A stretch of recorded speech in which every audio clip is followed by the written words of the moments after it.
Hey, welcome back to our Life Group Leaders Lounge, where we are here to equip and inspire you to be the best Christ-centered leader that you can be.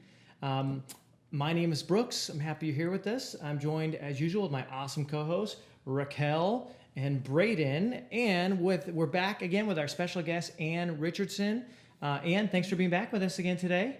Thank you for having me again. We are stoked. Can you tell us, before we get into our topic of the day, I just thought about it. We didn't talk about it last week. Can you tell us about the group, the life group that you lead that happens here in San Diego on Monday nights? Mm-hmm.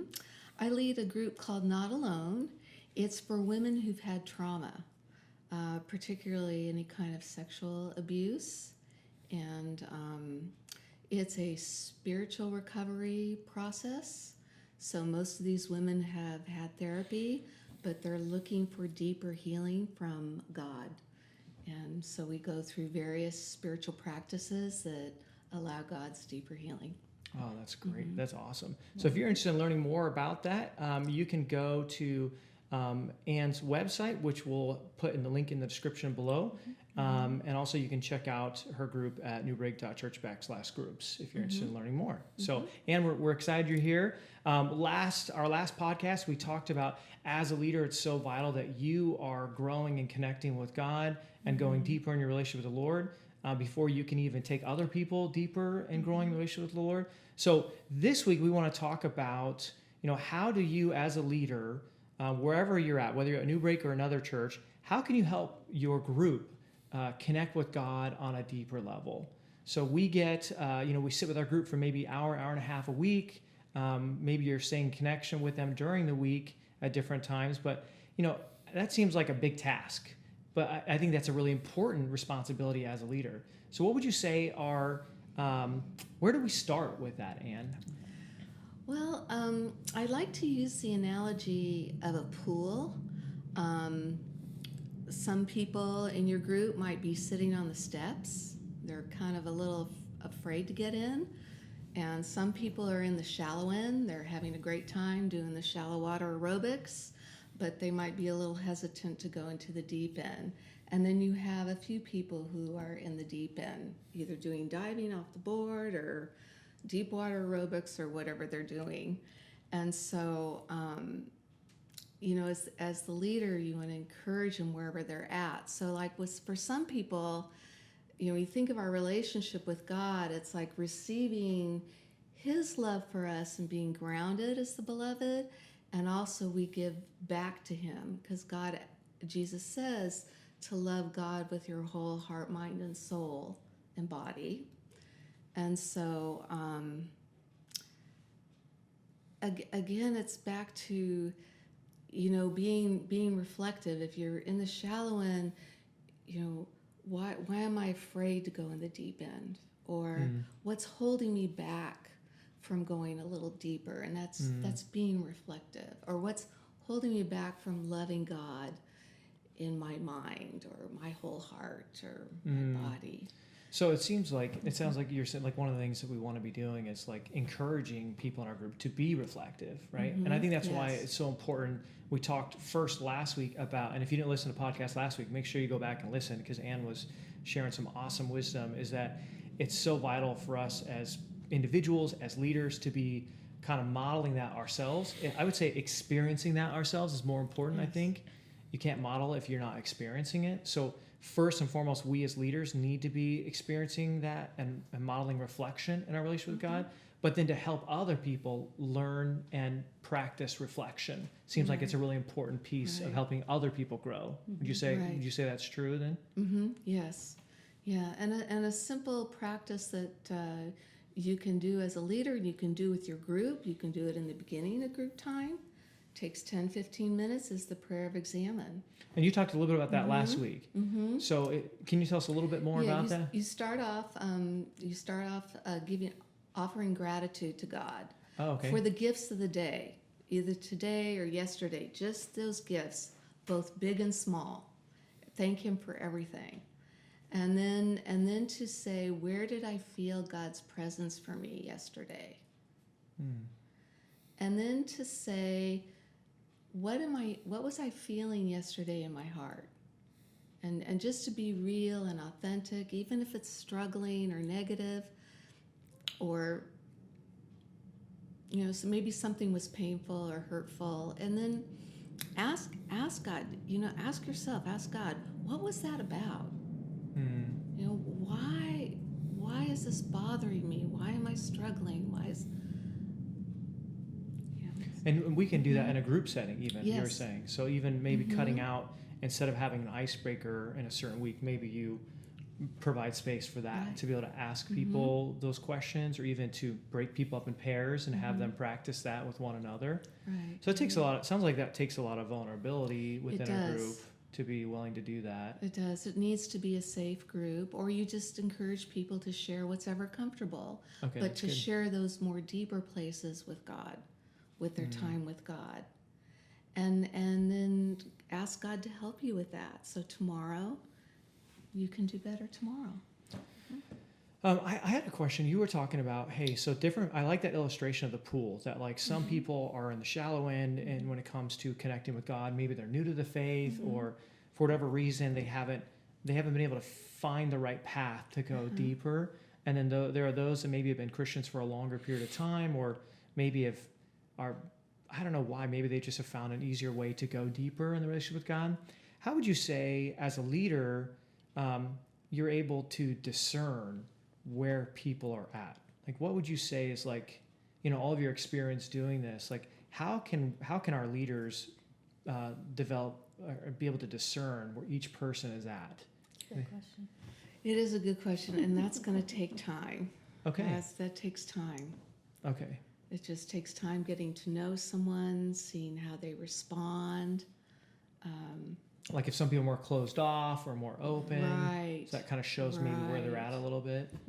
So Okay. I guess where are the steps, like, or what's a way to get people into being more reflective in a group setting when you don't know where everyone's at yet? So instead of waiting to know where they're at, do you recommend you can still introduce this to your group? But how so if you're still trying to discern where everyone is in the pool, if you will? Yeah, I would say, start with something very welcoming. Okay. I mean, if people are on the steps, they need to know that the pool is safe, it's clean, they're not going to good. drown. That's good. Yeah. That's good. I need to know God loves me Yeah. if I'm going to open up. So you can start with the simple, I go back to the fruit of the Spirit. Yeah. Where did you feel joy yesterday? Most people can tell you that. Or where did you feel peace yesterday? Or love? Or who showed you kindness yesterday? Or who did you show kindness to?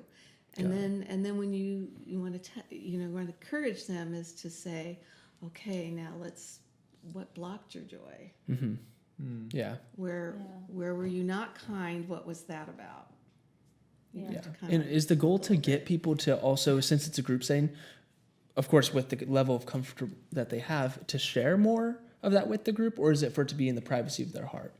Well, I encourage people to do this practice alone with God and to hold nothing back from him. Yes. To be completely open.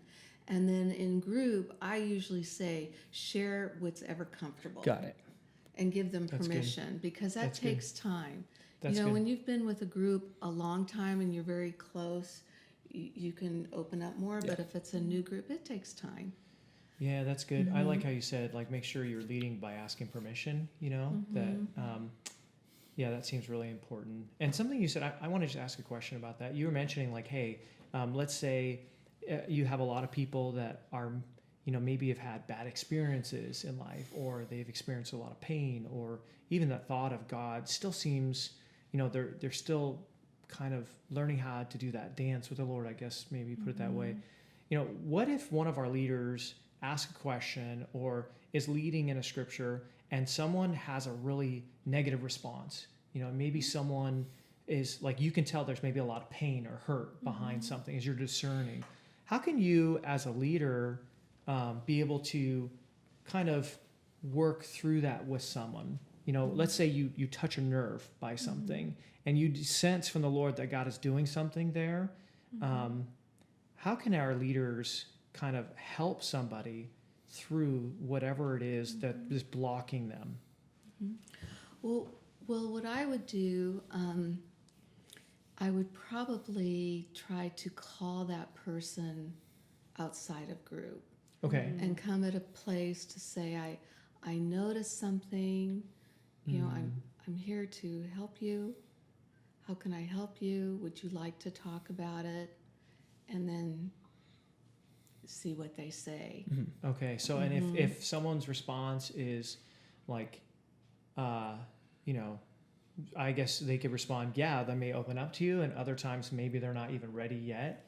If someone, if you give that invitation and someone still closes you down, what would you say is something good, just something loving or kind that they could even respond back to in that circumstance? Well, if, like, say, for example, we're talking about the fruit of the Spirit, and I would probably say, and I say this to people, it's okay to have both joy and sadness.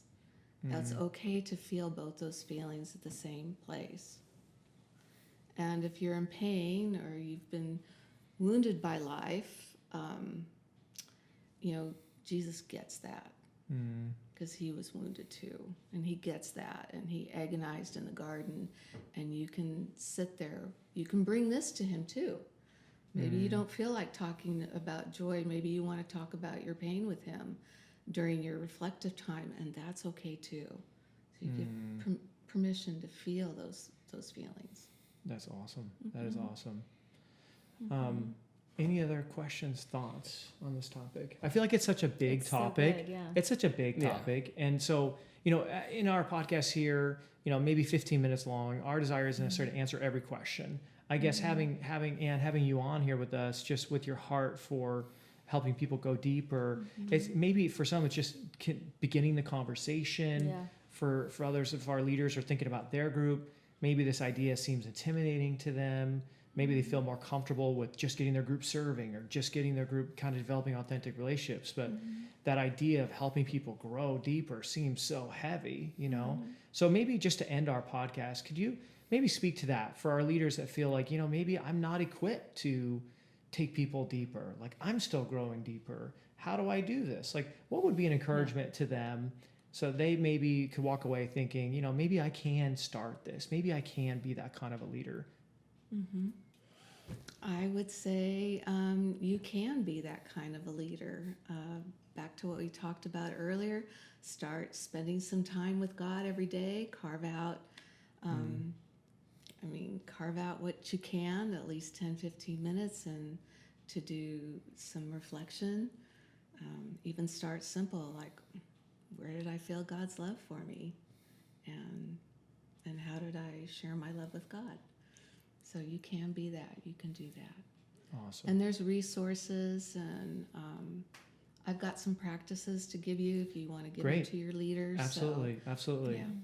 Well, again, Anne, thank you so much for being on here with us. I feel like I just feel encouraged, and I feel like I've got a lot to think about and reflect on personally. But we are honored that you're here. Thank you for joining us. And hey, you guys, again, thanks for tuning into our podcast. If you want to follow us, you can subscribe to the podcast wherever you may find, or if you're watching on YouTube, make sure to subscribe to our channel, and you'll get notices every time we put something out. So again, God bless you, and thanks for being here.